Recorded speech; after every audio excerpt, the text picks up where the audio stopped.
Au même titre que les autres dojutsu, c'est-à-dire l'art des pupilles, le Sharingan dans Naruto va donner à son utilisateur des capacités hors du commun. Le premier Tomoe s'éveille à la suite d'un gros choc émotionnel, et même si c'est le stade le plus faible du Sharingan, il permet de saisir à peu près les mouvements de l'ennemi. Le deuxième Tomoe, quant à lui, permet de voir les mouvements adverses et de copier les techniques que l'on va pouvoir observer. Et le troisième Tomoe va permettre en plus de ça de prévoir les mouvements adverses et ainsi de pouvoir esquiver ou riposter plus facilement. En plus de ça, le troisième Tomoe va permettre de créer de puissants genjutsu qui vont neutraliser facilement les ennemis qui ne possèdent pas de Sharingan. Mais au-delà de ces trois Tomoe, le Sharingan possède encore deux steps d'évolution, avec notamment le Mangekyo Sharingan. Salut les Jonines, c'est Loïc, j'espère que vous allez bien. Aujourd'hui, vous l'avez compris, on se retrouve pour parler de Naruto. Et plus précisément, dans cette vidéo, on va s'intéresser aux 5 personnages de Naruto ayant les plus puissants Mangekyo Sharingan qui soient, des Sharingan qui possèdent des capacités tellement surcheatées qu'ils pourraient même vaincre des personnages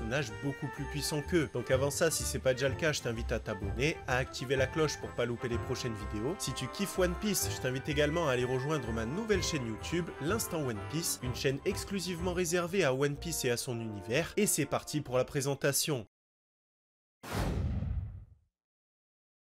Contrairement au Sharingan classique, le Mangekyo Sharingan va être différent en fonction de son utilisateur. Pour pouvoir l'éveiller, il faut d'abord avoir eu accès aux 3 Tomoe du Sharingan et par la suite avoir perdu un être cher. Et ce pouvoir est tellement convoité qu'à l'époque, pour pouvoir l'obtenir, les Uchiwa vont s'entretuer. En plus de conserver les capacités du Sharingan classique, le Mangekyo Sharingan va disposer de capacités surpuissantes, que ce soit dans l'œil droit, dans l'œil gauche ou avec les deux yeux réunis. Et d'ailleurs, le Sharingan va donner l'accès à 3 capacités vraiment surpuissantes, l'Izanagi qui va permettre de créer un genjutsu sur son propre corps et de tromper la mort, une technique qui va permettre de rester en vie alors qu'on a subi des coups mortels. Il y a aussi l'Izanami qui va permettre de piéger l'adversaire dans une boucle temporelle infinie, une technique qui va être utilisée pour amener les Uchiwa à la raison, parce que la seule solution de sortir de la boucle, c'est de se remettre en question et de changer radicalement sa façon de penser et d'agir. Et le Susanoo qui va offrir une attaque et une défense qui sont juste abusées. Alors par contre, utiliser toutes ces techniques a un prix, plus l'utilisateur va faire appel à son Mangekyo Sharingan et plus il va perdre sa lumière et progressivement il va devenir aveugle. Pourtant, il existe une forme encore plus évoluée du Mangekyo Sharingan qui permet à l'utilisateur de conserver tous les avantages sans l'inconvénient de perdre la vue. Cette évolution, c'est le Mangekyo Sharingan éternel qui va s'obtenir après avoir greffé le Mangekyo Sharingan d'un des membres de ta famille sur ton propre Mangekyo Sharingan. À ce moment-là, la pupille ne va jamais perdre sa lumière et tu vas pouvoir utiliser ton Mangekyo Sharingan de manière illimitée.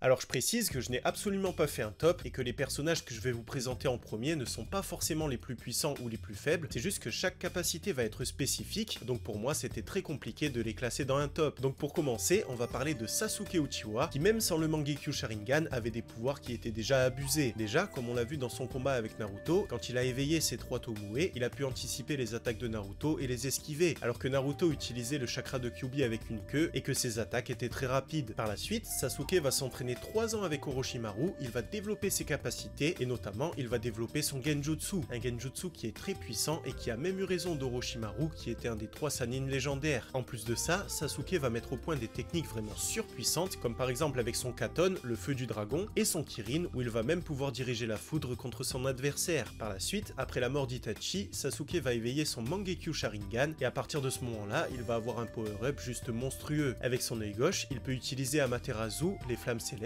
un feu qui ne va jamais s'éteindre tant qu'il n'aura pas entièrement consumé sa cible. Un feu qui est si puissant qu'il a même permis d'inverser le rapport de force avec Hashibi, alors qu'Hashibi, pendant tout son combat avec Sasuke, il l'a malmené et il a dominé très clairement le combat, et avec son œil droit, Sasuke va avoir la capacité de moduler ses flammes à sa guise, comme on l'a vu avec le Raikage quand il a utilisé ses flammes comme un bouclier. Et d'ailleurs, à cause de ça, le Raikage a même dû sacrifier son bras droit. En plus de ça, avec ses 2 yeux, Sasuke va pouvoir claquer le Susanoo, un Susanoo très puissant qui va lui permettre de lancer des flèches qui vont être très rapides et très difficilement esquivables par son adversaire. Et on l'a vu avec Danzo que Sasuke a réussi à battre, alors que Danzo possédait un nombre juste hallucinant de Sharingan afin de pouvoir claquer l'Izanagi et survivre à des attaques qui étaient normalement mortelles. Un Izanagi que Danzo a dû claquer en permanence, il n'a pas pu relâcher sa technique un seul instant parce que les attaques du Susanoo de Sasuke étaient vraiment trop rapides. Alors par contre, à l'époque, Sasuke perdait peu à peu sa lumière et devenait progressivement aveugle à force d'utiliser sa technique. Heureusement, par la suite, il va se greffer les pupilles billes d'Itachi et il va débloquer le Mangekyo Sharingan éternel. À partir de là, Sasuke va avoir encore un power-up monstrueux puisqu'il va pouvoir combiner son feu noir et les attaques du Susanoo comme on l'a vu quand il a balancé des flèches noires contre Jubi. En plus de ça, Sasuke va pouvoir claquer un Susanoo parfait qui a des ailes et qui va pouvoir se déplacer dans les airs. Alors je précise que je ne parlerai pas d'Indra dans ce top parce que pour moi les pouvoirs d'Indra et de Sasuke sont absolument les mêmes, donc à mon avis c'est pas utile d'en parler deux fois. On continue avec le frère de Sasuke, Itachi. Itachi qui, comme Sasuke, était déjà très fort et très stratège avant même d'éveiller son Mangekyo Sharingan. Il va obtenir son Mangekyo à la suite de la mort de Shisui, son meilleur ami, et il va avoir 3 techniques qui sont vraiment abusées. Avec son œil droit, il va pouvoir utiliser les flammes célestes, l'Amaterasu, que je vous ai déjà présenté en parlant de Sasuke. Avec son œil gauche, il va pouvoir claquer le Tsukuyomi, un sort de Genjutsu surpuissant qui va torturer psychologiquement son adversaire, qui pendant 3 jours et 3 nuits va subir les 1000 misères, alors que dans la réalité, il ne s'écoule qu'une seule seconde. C'est une technique qui a été utilisée contre Kakashi et qui l'a brisé psychologiquement, et à la suite de cette technique, Kakashi s'est même effondré. Alors que comme tu le sais, Kakashi avait le Sharingan, et en plus de ça, Kakashi c'est pas n'importe quel ninja. C'est un ninja qui a un mental vraiment hors du commun, donc le faire flancher c'est pas si simple que ça. Et avec ces 2 yeux réunis, Itachi va pouvoir claquer le Susanoo, un Susanoo qui est très particulier puisqu'il possède 2 armes légendaires, le miroir de Yata tenu par sa main gauche et l'épée de Totsuka tenue par sa main droite. Le miroir de Yata, c'est un bouclier impénétrable puisqu'il est capable de combiner toutes les natures de chakras possibles et donc de s'adapter au mieux aux attaques adverses. Et l'épée de Totsuka, c'est une arme spectrale, une épée qui va avoir le pouvoir de sceller n'importe qui. Comme on l'a vu par exemple avec Orochimaru, Orochimaru qui pendant toute sa vie a convoité l'épée de Totsuka, et comme on l'a vu avec Nagato qu'il a réussi à sceller très facilement. Et d'ailleurs, l'épée de Totsuka, c'est vraiment une arme effrayante puisqu'elle ne s'en prend pas directement au corps, mais qu'elle va s'en prendre à l'âme de l'individu.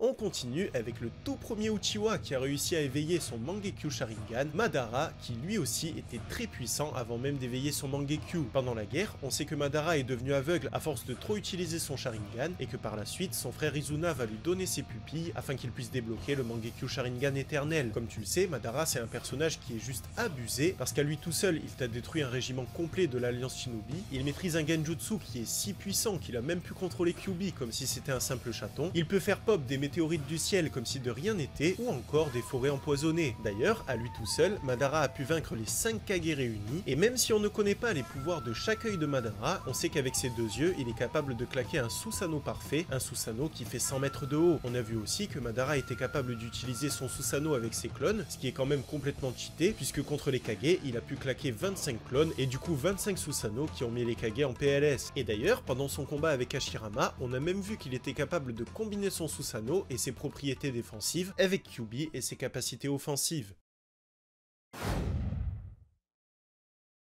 On continue avec le Sharingan d'Obito qu'il va partager avec Kakashi. Kakashi qui pendant très longtemps va se battre avec un seul Sharingan, un Sharingan qu'il va toujours utiliser à bon escient quand c'est nécessaire. Alors par contre, Kakashi a un point faible, comme ce n'est pas un Uchiwa, il ne possède pas une très grosse réserve de chakra, et comme le Sharingan va drainer énormément d'énergie, il va très vite être à court et manquer de chakra. Comme Sasuke, il maîtrise un Genjutsu qui n'est pas très puissant, mais qui va être utile contre tous les personnages qui ne possèdent pas de Sharingan. Avec son œil gauche, Kakashi va pouvoir envoyer des objets ou des êtres humains dans la dimension du Kamui, et la première fois qu'on a vu cette technique, il l'a utilisée contre Deidara pour lui couper le bras, une technique qui est très utile puisqu'elle a pu sauver Kakashi à de multiples reprises. Ça a été le cas contre Pain, même si contre Pain au final il a fini par mourir en voulant sauver Choji, et ça a été le cas contre Sasuke qui avait utilisé une des flèches de son Susanoo. Cette technique elle est surpuissante puisqu'elle contourne la résistance de l'adversaire, et d'ailleurs on l'a vu quand Kakashi a essayé de séparer la tête du corps du Gedomazo, une technique qui aurait tué le Gedomazo si Obito n'était pas intervenu. Concernant Obito, son œil droit va lui permettre de se matérialiser lui-même ou une partie de son corps dans la dimension du Kamui, ce qui va lui permettre de passer au travers des attaques ennemies et de surprendre ses adversaires, même les plus rapides, comme on l'a vu avec Minato, qui aurait été foutu si elle ne maîtrisait pas la téléportation. Par contre, le point faible de cette technique, c'est qu'Obito ne peut l'utiliser que pendant 5 minutes consécutives et qu'à la suite de ces 5 minutes, il va être vulnérable aux attaques, mais par contre, il va pouvoir compenser cette faiblesse en claquant l'Izanagi, comme on l'a vu par exemple avec Conan, qui avait préparé des explosions pendant 10 minutes consécutives. Et enfin, quand Obito va léguer son deuxième Sharingan à Kakashi, Kakashi va avoir un power-up juste monstrueux et il va pouvoir claquer son Susanoo parfait. Un Susanoo qui, comme celui de Madara, est immense et peut se déplacer dans les airs. En plus de ça, Kakashi va avoir une capacité surcheatée puisqu'il va pouvoir combiner son Kamui avec ses attaques. On l'a vu par exemple avec le Kamui Shuriken qui a pu découper les bras de Jubi et on l'a vu avec le Kamui Raikiri qui a même pu percer la défense impénétrable de Kaguya.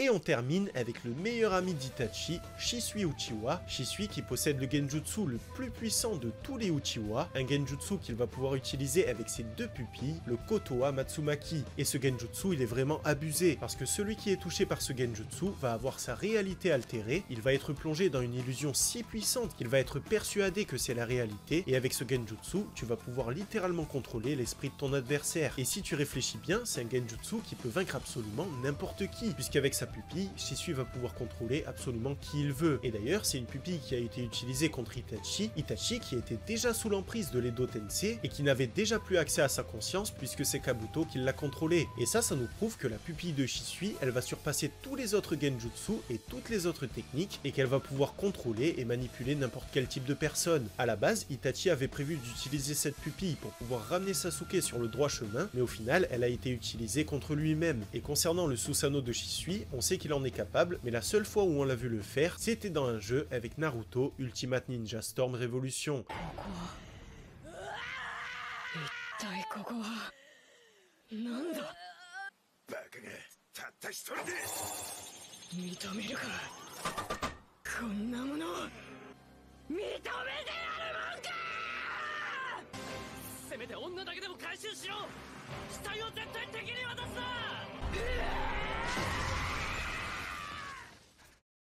Donc voilà pour cette vidéo, j'espère qu'elle vous a plu. Si c'est le cas et que vous voulez me soutenir comme d'hab, pensez à la liker et à vous abonner. Dites-moi en commentaire, à votre avis, quel est le Mangekyo Sharingan le plus puissant qui existe. Et de mon côté, je vous dis à très vite pour une nouvelle vidéo, un nouveau manga, et en attendant que la force vous anime les Jonin.